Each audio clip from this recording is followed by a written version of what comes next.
Ronde 4 bukan untuk tim lemah. Timnas Indonesia resmi melangkah ke babak paling elit kualifikasi Piala Dunia Zona Asia. Tapi, perjuangan baru saja dimulai. Dan langkah pertama menuju impian besar itu, dua laga uji coba melawan lawan yang tidak main-main, Lebanon dan Kuwait. Ini bukan sekadar uji coba biasa. Ini adalah simulasi medan perang Asia Barat. Lalu, kenapa dua negara ini dipilih? Seperti apa strategi Kluivert? Dan seberapa siap Indonesia menghadapi gempuran dari raksasa-raksasa Asia nanti? Simak selengkapnya hanya di Bola Inside. Jangan lupa subscribe. Dan mari kita kupas habis persiapan ini. Ronde keempat kualifikasi Piala Dunia 2026 adalah fase yang belum pernah dicapai Indonesia sebelumnya. Tim-tim yang berhasil sampai sini bukan tim sembarangan.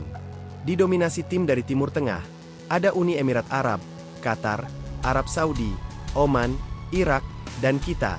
Indonesia menjadi satu-satunya tim dari ASEAN yang lolos ke ronde 4.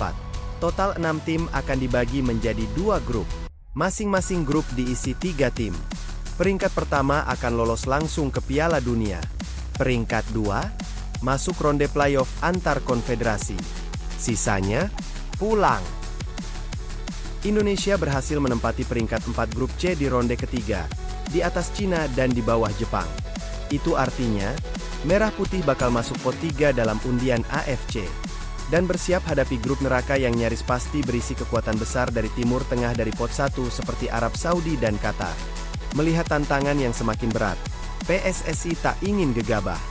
Alih-alih melawan tim lemah, Indonesia justru memilih Lebanon dan Kuwait sebagai lawan uji coba di agenda FIFA Matchday September 2025. Slot waktu yang tersedia, 1-9 September 2025.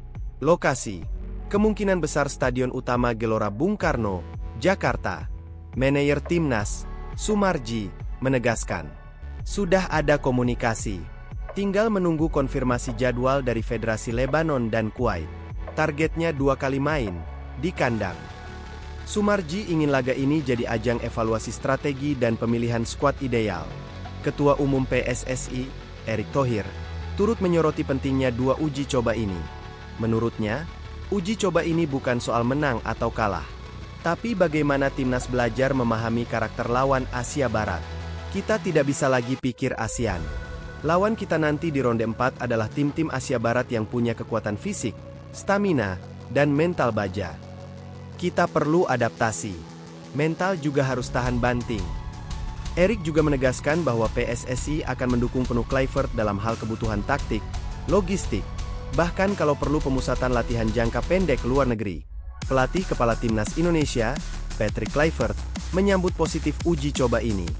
Menurutnya, Lebanon dan Kuwait adalah lawan yang tepat untuk menguji beberapa eksperimen taktik.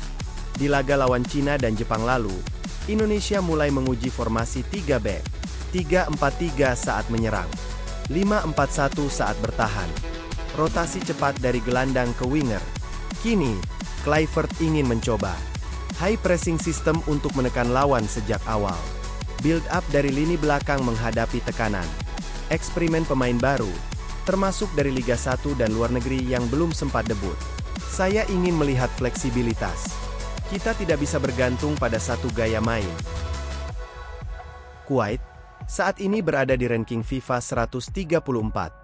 Tim ini sering memakai formasi 4-3-3 dengan permainan berbasis penguasaan bola. Mereka suka build up lambat dari belakang, melibatkan banyak umpan pendek. Salah satu kekuatan utama Kuwait adalah ketenangan di lini tengah. Pemain kunci mereka, Shabaib Al-Haldi, winger cepat dan tajam. Fahad Al-Hajri, bek tangguh dengan duel udara kuat.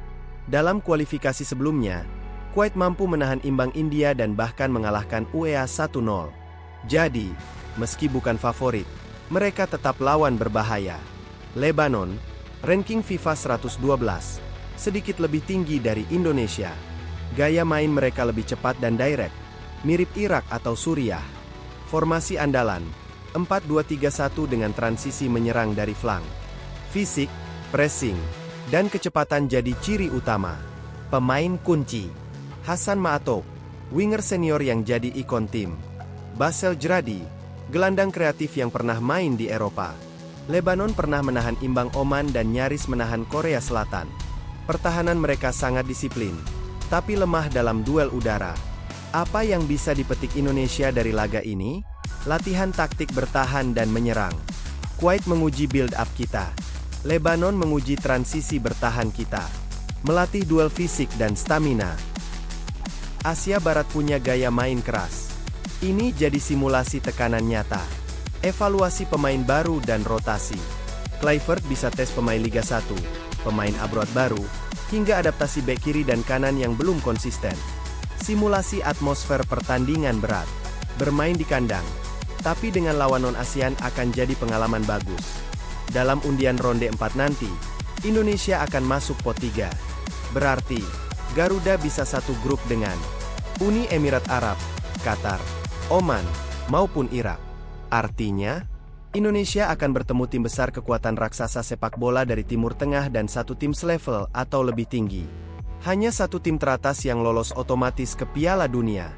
Agar siap di ronde 4, Indonesia harus perkuat koordinasi bek tengah, trio Jai Itzes, Rizky Ridho dan Justin Hubner. Stabilisasi peran pivot Tom Haye dan Joy Plupesi sebagai gelandang pengatur ritme. Matangkan finishing lini depan yang andalkan Romeni maupun Marcelino Ferdinand. Kemudian latih bola mati dari corner free kick yang bisa jadi pembeda. Dan yang paling penting, mental bertanding harus dibentuk dari sekarang. Lawan nanti bukan tim ASEAN, tapi Asia kelas dunia. Uji coba melawan Lebanon dan Kuwait bukan sekadar laga biasa. Ini adalah fondasi awal menuju panggung dunia. Jika dimanfaatkan dengan maksimal, uji coba ini bisa menjadi batu loncatan ke sejarah baru. Apakah Indonesia siap? Apakah Kluivert mampu menemukan racikan terbaiknya? Dan, apakah para pemain bisa mengangkat level mereka dari regional ke internasional? Semua itu akan mulai terjawab di FIFA Matchday bulan September. Terima kasih telah menyimak ulasan lengkap dari Bola Insight. Jika kamu optimis Indonesia bisa bersaing di ronde 4, tulis di kolom komentar. Indonesia siap tembus dunia. Jangan lupa like, share, dan subscribe. Karena perjuangan baru saja dimulai.